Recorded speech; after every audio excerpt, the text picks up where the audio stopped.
Dave Gardy here live at Golf Center TV for our men's programming section. I've had a question from Mike Taft here, who's one of the top sales guys here at Washington Golf Centers. Mike, you know, they always talk about men, they go, does size matter? I mean, when it comes to guys our size, the difference in height and everything, when we're looking out and talking about drivers, woods, irons, what's the perspective there? Well, there's different perspectives. Actually, in a driver, in a fairway wood, size length doesn't matter as much as shaft and shaft flex. Somewhat now we're talking about sizes of heads, because you can get anything from a 360cc driver to a 460cc driver, which is the cap that the USGA has basically put a ceiling on that, right, as the size limit. So that part of the equation, you try to get, and in fact Cobra's coming out with a new driver very shortly where they're actually trying to match the swing speed with the shaft and the size of the head of the driver for the consumer to swing. So somebody who swings 105 to 110 miles an hour like myself may actually play a smaller driver with a little less margin of error but with a better shaft.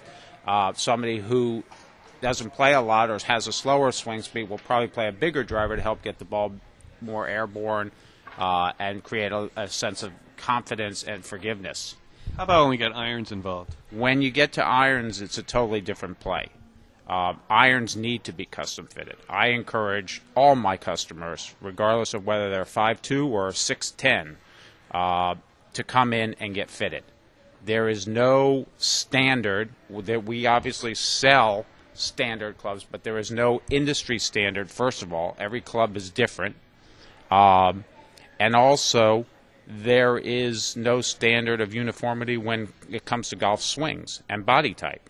So everybody needs to have their swing looked at. They need basically 5 variables in getting a set fit. They need to look at the length of the club, the lie angle of the club, the shaft of the club, the grip size of the club, and then the club head, and what's, again, confidence or brings a sense of confidence to them.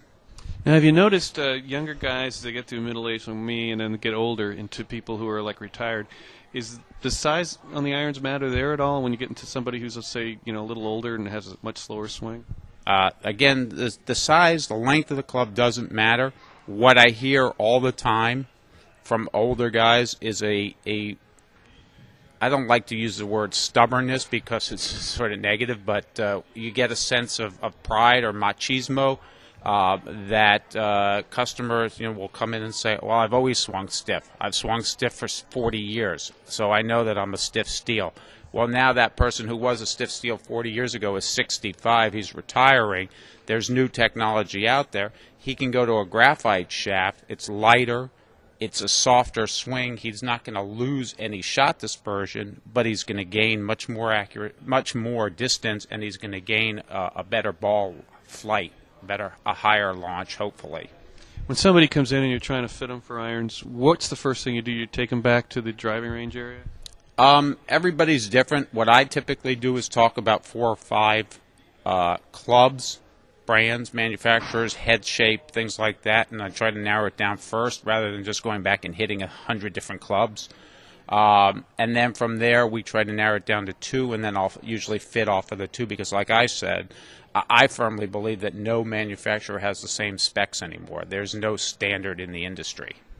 Very interesting perspective from Mike Taft here, sales at Washington Golf Center. Dave Gardy here for Golf Center TV. Thanks for clearing up that age-old question. Does size matter in golf? Thank you. Dave Gardy here live from Washington Golf Center.